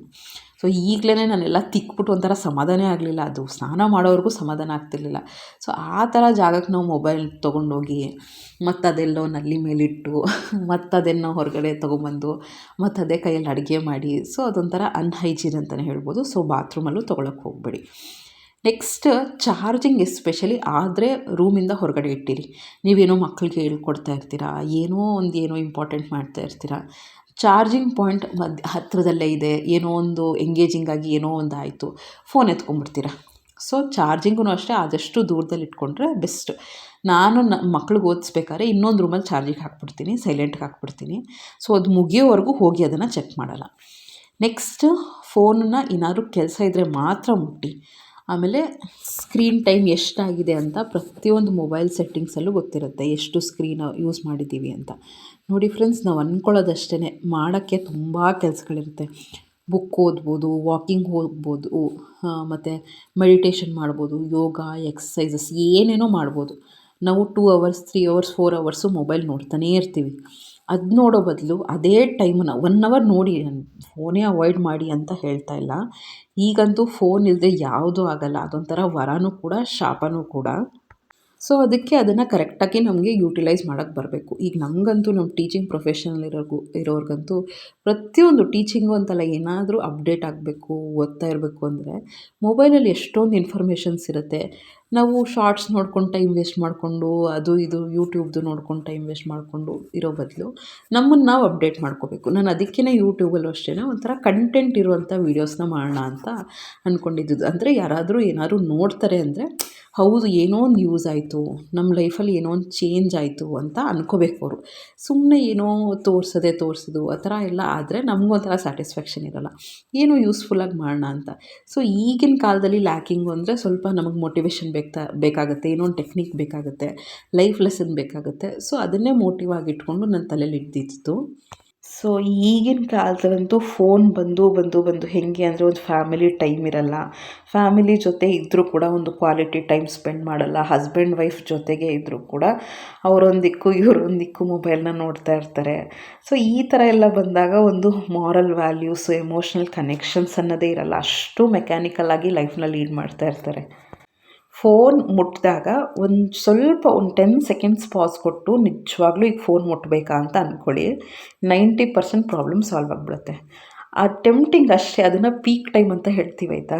ಗ್ರಾಫಲ್ಲಿ ಕೆಳಗಡೆ ಅದೊಂದು ಕಡೆ ಫೋನ್ ಇರುತ್ತೆ, ನೀವೊಂದು ಕಡೆ ಇರ್ತೀರ, ಆಗ ಝೀರೋ ಟೆಂಪ್ಟೇಷನು. ಸೊ ಅದೇನಾದರೂ ನಿಮಗೆ ನೋಡಬೇಕು ಅಂತಾಗ ಪೀಕ್ ಹೊರ್ಟೋಗಿರುತ್ತೆ. ಇಂಟ್ರೆಸ್ಟ್ ನೋಡಬೇಕು, ಏನೋ ಒಂದು ನೋಡಬೇಕು, ಫೋನ್ ಮುಟ್ಟಬೇಕು ಅಂತ ಅನಿಸ್ತಾ ಇರುತ್ತೆ. ಆ ಟೈಮಲ್ಲಿ ಒಂದು 10 ಸೆಕೆಂಡ್ 20 ಸೆಕೆಂಡ್ ಪಾಸ್ ತೊಗೊಂಡು ಈಗ ಬೇಕಾ, ಫೋನ್ ಬೇಕಾ ಅಂತ ನಿಮ್ಮನ್ನು ನೀವು ಪ್ರಶ್ನೆ ಮಾಡ್ಕೊಂಬಿಟ್ರೆ 90% ಕಂಟ್ರೋಲ್ ಸಿಕ್ಬಿಡುತ್ತೆ. ಆಮೇಲೆ unnecessary apps, unnecessary social media ಎಲ್ಲ ಡಿಲೀಟ್ ಮಾಡಿಬಿಡಿ ಆಯಿತಾ. ನೀವು ಸುಮ್ಮನೆ ಇನ್ಸ್ಟಾಗ್ರಾಮ್ ಯೂಸ್ ಮಾಡ್ತಾಯಿಲ್ಲ, ಏನೋ ಫೇಸ್ಬುಕ್ ಯೂಸ್ ಮಾಡ್ತಾಯಿಲ್ಲ ಅಂದರೆ ಅನ್ನೆಸೆಸರಿ ನೋಟಿಫಿಕೇಷನ್ಗೆಲ್ಲ ಅದನ್ನು ಆನ್ ಮಾಡೋದು. ಏನೋ ಕಮೆಂಟ್ ಮಾಡ್ತಾರೆ, ಫೋಟೋ ಹಾಕೋದು, ಅದಕ್ಕೆ ಎಷ್ಟು ಲೈಕ್ಸ್ ಬಂದಿದೆ ಅಂತ ನೋಡೋದು. ಇದರಿಂದ ತುಂಬ ಟೈಮ್ ವೇಸ್ಟ್ ಆಗುತ್ತೆ. ಅನಿಸುತ್ತೆ ಏನು ಜಸ್ಟ್ 5 ನಿಮಿಷ ನೋಡೋದು ಅಷ್ಟೇ ಅಂತ. 5 ನಿಮಿಷ ಹೋಗ್ಬಿಟ್ಟು 5 ಅವರ್ ಯಾವಾಗ ಆಗುತ್ತೆ ಅಂತಲೇ ಗೊತ್ತಾಗಲ್ಲ. ಆಮೇಲೆ ಚಿಕ್ಕ ಪುಟ್ಟ ಚೇಂಜಸ್ ನಾವು ಲೈಫಲ್ಲೂ ಮಾಡ್ಕೋಬೇಕು ಅಂತ ಅನಿಸುತ್ತೆ. ಒಂದು ಟೈಮ್ ನೋಡೋಕ್ಕೂ, ಒಂದು ಅಲಾರಾಮ್ಗೂ, ಪ್ರತಿಯೊಂದಕ್ಕೂ ನಾವು ಮೊಬೈಲ್ ಮೇಲೆ ಡಿಪೆಂಡ್ ಆಗೋ ಬದಲು ಟ್ರೆಡಿಷ್ನಲ್ ಆಗಿ ಯಾವ ರೀತಿ ಇತ್ತು, ಈಗ ವಾಚ್ ಕಟ್ಟೋದು, ಅಲಾರಾಮ್ ಕ್ಲಾಕ್ನ ಇಟ್ಕೊಳ್ಳೋದು, ಈ ಥರದ್ರಿಂದನೂ ನಾವು ಆದಷ್ಟು ಫೋನ್ನ ಅವಾಯ್ಡ್ ಮಾಡ್ಬೋದು. ಆಮೇಲೆ ಒಂದು ಸ್ಟ್ರಿಕ್ಟಾಗಿ ಫಾಲೋ ಮಾಡಿ, ರಾತ್ರಿ 9 ಗಂಟೆ ಮೇಲೆ ನಾನು ಯಾವುದೇ ಕಾರಣಕ್ಕೂ ಫೋನ್ ನೋಡಲ್ಲ ಅಂತ ಆದಷ್ಟು ಸ್ಟ್ರಿಕ್ಟಾಗಿ ಫಾಲೋ ಮಾಡಿ. ಅಟ್ಲೀಸ್ಟ್ 10 o'clock ಆಯಿತಾ, ನಿದ್ದೆ ಮಾಡೋ ಇನ್ನೇನು ಮಲ್ಕೋತೀವಿ ಅನ್ನೋ 1 ಅವರ್ ಮೊದಲು ನಾವು ಆ್ಯಕ್ಚುಲಿ ಸ್ಕ್ರೀನ್ನೇ ನೋಡಬಾರ್ದು. ಆ ರೇಡಿಯೇಷನ್ಸ್ ತುಂಬಾ ಡೇಂಜರ್ ಅಂತ ಹೇಳ್ಬೋದು. ಇನ್ನು ನಿದ್ದೆನ ಕಡಿಮೆ ಮಾಡುತ್ತೆ, ನಿದ್ದೆ ಸರಿಯಾಗಲ್ಲ, ಸ್ವಲ್ಪ ಹೆಲ್ತ್ ಅಪ್ಸೆಟ್ ಆಗುತ್ತೆ. ಸೊ ಆದಷ್ಟು ಆ ಫೋನ್ನ ಅವಾಯ್ಡ್ ಮಾಡಿದ್ರೆ ಬೆಸ್ಟ್. ನನ್ನದೇ ಎಕ್ಸಾಂಪಲ್ ಆ್ಯಕ್ಚುಲಿ ಏನು ಗೊತ್ತಾ, ನಾನು ಫಸ್ಟು ವಾಯ್ಸ್ ಓವರ್ ಕೊಡೋದು, ಎಡಿಟಿಂಗ್ ಎಲ್ಲ ಲೇಟ್ ನೈಟ್ ಮಾಡ್ತಿದ್ದೆ. ಈಗೇನು ಮಾಡಲ್ಲ ಅಂತಲ್ಲ, ಬಟ್ ಕಡಿಮೆ ಡ್ಯೂರೇಷನು. ಬೆಳಗ್ಗೆ ಹೊತ್ತು ಮಾಡೋದು, ಸಂಜೆ ಬಂದಿದ ತಕ್ಷಣ ಮಾಡೋದು, ಈ ಥರ ಮಾಡ್ತಾಯಿರ್ತೀನಿ. ಯಾವಾಗ ನಾನು ಮೊಬೈಲ್ ನೋಡ್ಕೊತಾ, ಎಡಿಟ್ ಮಾಡ್ಕೊತಾ, ವಾಯ್ಸ್ ಓವರ್ ಕೊಟ್ಟು ಮಲಗ್ತಿದ್ದೆ, ಒಂಥರ ಸುಸ್ತು, ಕಂಪ್ಲೀಟಾಗಿ ನಿದ್ದೆ ಬರ್ತಿರ್ಲಿಲ್ಲ. ಅದೊಂಥರ ನಿದ್ದೆ ಹೋಗೋಕ್ಕೇ ಒಂಥರ ಅನೀಸಿ ಆಗ್ತಿತ್ತು. ಸೊ ಎಲ್ಲ ಸ್ಲೈಟ್ ಚೇಂಜಸ್ ಮಾಡಿಕೊಂಡ್ರೆ ಆರಾಮಾಗಿ ನಾವು ಅವಾಯ್ಡ್ ಮಾಡ್ಕೋಬೋದು ಫೋನ್ಗೆ ಅಡಿಕ್ಟ್ ಆಗಿರೋದು. ಇನ್ಫ್ಯಾಕ್ಟ್ ಅಂತೀವಿ, ಆ ಡ್ರಗ್ ಅಡಿಕ್ಷನ್ ಥರ ಹೋಗಿದೆ ಕೆಲವ್ರಿಗೆಲ್ಲ. ಫೋನ್ ಇಲ್ಲದೆ ಲೈಫೇ ಇಲ್ಲ, ಫೋನ್ ಇರಲೇಬೇಕು, ಸೆಲ್ಫಿ ಇರಲೇಬೇಕು, ಆ ಥರ ಅಷ್ಟು ಅಡಿಕ್ಟ್ ಆಗೋಗಿರ್ತಾರೆ. ಸೊ ಅದೊಂಥರ ಅಡಿಕ್ಷನ್ ಅಂತಲೇ ಹೇಳ್ಬೋದು. ಸೊ ಅದನ್ನು ರಿಯಲೈಸ್ ಮಾಡಿಕೊಂಡು ಹೌದು, ಇದನ್ನು ನಾನು ಸ್ಟಾಪ್ ಮಾಡ್ಕೋಬೇಕು, ಸ್ಟಾಪ್ ಅಂದರೆ ಗ್ರ್ಯಾಜುಲಿ ಕಡಿಮೆ ಮಾಡ್ಕೋಬೇಕು ಅಂತ ನೀವೇ ಒಂದು ರೆಸಲ್ಯೂಷನ್ನ ತೊಗೊಂಡ್ರೆ ಬೆಸ್ಟು. ಸಿಂಪಲ್ ವಿಷಯನೇ, ಬಟ್ ಅದು ಯಾವ ಲೆವೆಲ್ಗೆ ಟೈಮ್ ವೇಸ್ಟ್ ಮಾಡುತ್ತೆ. ನೀವು ಲೈಫಲ್ಲಿ ಏನೋ ಒಂದು ಅಚೀವ್ ಮಾಡೋಕ್ಕೂ ಫೋನ್ ಕಾರಣ ಆಗ್ಬೋದು, ತುಂಬ ಹಾಳಾಗೋಕ್ಕೂ ಫೋನ್ ಕಾರಣ ಆಗ್ಬೋದು. ಸೊ ನಾವು ಯಾವ ರೀತಿ ಯೂಸ್ ಮಾಡ್ಕೋತೀವಿ ಅನ್ನೋದು ತುಂಬ ಮ್ಯಾಟ್ರ್ ಆಗುತ್ತೆ. ಸೊ ನಾನು ಹೇಳಿದ್ನಲ್ಲ ಫ್ರೆಂಡ್ಸ್, ಅವ್ರದ್ದೇ ಶ್ರೀ ನಂದಿ ಕಲೆಕ್ಷನ್ಸ್ ಅವ್ರದ್ದು ತೋರಿಸ್ತಾ ಇದ್ದೀನಿ ಅಷ್ಟೇ. ನಿಮ್ಗೆ ಯಾವುದಾದ್ರೂ ಇಷ್ಟ ಆದರೂ ಸ್ಕ್ರೀನ್ಶಾಟ್ ತೆಗೆದು ಅವ್ರಿಗೆ ಕಳಿಸೋದು, ಅಥವಾ ಅವ್ರಿಗೆ ವಾಟ್ಸಪ್ ಮಾಡೋದು, ಅವ್ರನ್ನ ಕಾಂಟ್ಯಾಕ್ಟ್ ಮಾಡ್ಬೋದು, ಅವರು ನಿಮಗೆ ರೆಸ್ಪಾಂಡ್ ಮಾಡ್ತಾರೆ. ಆಮೇಲೆ ಮೇನ್ ನಾವು ಫೋನ್ನ ಅವಾಯ್ಡ್ ಮಾಡ್ಕೋಬೇಕು ಅಂದರೆ ಏನು ಮಾಡಬೇಕು ಅಂದರೆ, ಡೈಲಿ ಗೋಲ್ಸ್ನ ಸೆಟ್ ಮಾಡಿ. ನಾನು ಇಷ್ಟನ್ನು ಕಂಪ್ಲೀಟ್ ಮಾಡಬೇಕು ಅಂತ. ನಾವು ಯಾವಾಗ ಬ್ಯುಸಿ ಇರ್ತೀವಿ ಫೋನ್ನ ಮುಟ್ಟಕ್ಕೆ ಹೋಗಲ್ಲ. ತುಂಬ ಪುರ್ಸೊತ್ತಿದ್ದು ನಾವು ಆಮೇಲೆ ಮಾಡ್ಕೊಳ್ಳೋಣ ಅಂತ ಅಂದ್ಕೊಂಡ್ರೆ ತುಂಬಾ ಟೈಮ್ ಇರುತ್ತಲ್ವ, ಅದಕ್ಕೆ ಫೋನ್ ನೋಡೋಣ ಅನ್ನೋ ಲೆವೆಲ್ಗೆ ಥಿಂಕಿಂಗ್ ಬಂದ್ಬಿಡುತ್ತೆ. ಸೊ ಅದಕ್ಕೆ ಯಾವಾಗ್ಲೂ ಅಷ್ಟೇ ಫುಲ್ ಟೈಟ್ ಶೆಡ್ಯೂಲು, ತುಂಬ ಡಿಸಿಪ್ಲೀನ್ಡ್ ಶೆಡ್ಯೂಲ್ನ ಪ್ಲ್ಯಾನ್ ಮಾಡ್ಕೊಂಬಿಟ್ರೆ ಇವತ್ತೆಲ್ಲ ಇಷ್ಟೆಲ್ಲ ಮಾಡಬೇಕು. ಆಮೇಲೆ ಇನ್ನೊಂದು ರೂಲ್ ಹಾಕ್ಕೊಳ್ಳಿ, ಏನು ಗೊತ್ತಾ, ಕೆಲಸ ಮಾಡಾದ್ಮೇಲೆ ನಾನು ಫೋನ್ನ ಮುಟ್ಟೋದು ಅಂತ ಸ್ಟ್ರಾಂಗಾಗಿ ಅಂದ್ಕೊಳ್ಳಿ. ಡೆಫಿನೆಟ್ಲಿ ನಮ್ಮ ಲೈಫಲ್ಲಿ ಒಂದು ಚೇಂಜ್ ಬಂದಿಲ್ಲ ಅಂದರೆ ನೋಡ್ಕೊಳ್ಳಿ, ಎಷ್ಟೋ ಆ್ಯಕ್ಟಿವ್ ಆಗ್ತೀವಿ, ಟೈಮ್ ಸರಿಯಾಗಿ ಕೆಲಸಗಳಾಗ್ತವೆ, ನಮಗೆ ನೆಮ್ಮದಿ ಅಂತ ಅನಿಸ್ತಾ ಇರುತ್ತೆ, ರಿಲ್ಯಾಕ್ಸಾಗಿ ಕೆಲಸ ಮಾಡ್ತೀವಿ.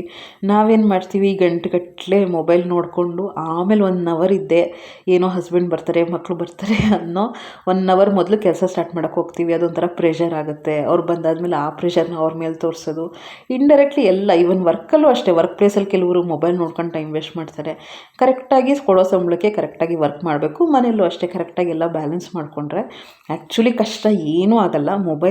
ಮೊಬೈಲಿಂದನೇ ಎಲ್ಲ ಪ್ರಾಬ್ಲಮ್ ಸ್ಟಾರ್ಟ್ ಆಗೋದು. ಸೊ ಆದಷ್ಟು ನೀವು ಸೆಲ್ಫ್ ಕಂಟ್ರೋಲ್ ಇರಬೇಕು. ಇಲ್ಲ ನಾನು ಏನೇ ಆದರೂ ಕೂಡ ನಾನು ನೋಡ್ತಾ ಇರೋದಕ್ಕಿಂತ ಸ್ವಲ್ಪ ನಾನು ಫೋನ್ ನೋಡೋದನ್ನು ಕಡಿಮೆ ಮಾಡ್ತೀನಿ ಅಂತ ಸೀರಿಯಸ್ ಆಗಿ ಅಂದ್ಕೊಂಡ್ರೆ ಡೆಫಿನೆಟ್ಲಿ ಆಗೇ ಆಗುತ್ತೆ. ಸೊ ಹೇಗಿದೆ ಈ ಲುಕ್ಕು ಅಂತ ಕಮೆಂಟ್ ಮಾಡಿ ತಿಳಿಸಿ. ಆಮೇಲೆ ಇವತ್ತಿನ ವ್ಲಾಗ್ ಇಷ್ಟ ಆಗಿದೆ ಅಂದ್ಕೊಳ್ತೀನಿ ಫ್ರೆಂಡ್ಸ್. ಇಷ್ಟ ಆದರೆ ಚಾನಲ್ನ ಸಬ್ಸ್ಕ್ರೈಬ್ ಮಾಡಿಕೊಂಡು ಲೈಕ್ ಮಾಡಿ, ಶೇರ್ ಮಾಡಿ, ಕಮೆಂಟ್ ಮಾಡಿ. ಜೊತೆಗೆ ಲೈಕ್ ಮಾಡಿದ ತಕ್ಷಣ ನಿಮಗೆ ಹೈ ಪಾಯಿಂಟ್ಸ್ ಕೊಡೋದು ಆಪ್ಷನ್ ಬರುತ್ತೆ. ಹೈ ಪಾಯಿಂಟ್ಸ್ ಕೊಡೋದನ್ನು ಮರಿಬೇಡಿ. ಮುಂದಿನ ವ್ಲಾಗಲ್ಲಿ ಸಿಗ್ತೀನಿ. ನಮಸ್ಕಾರ.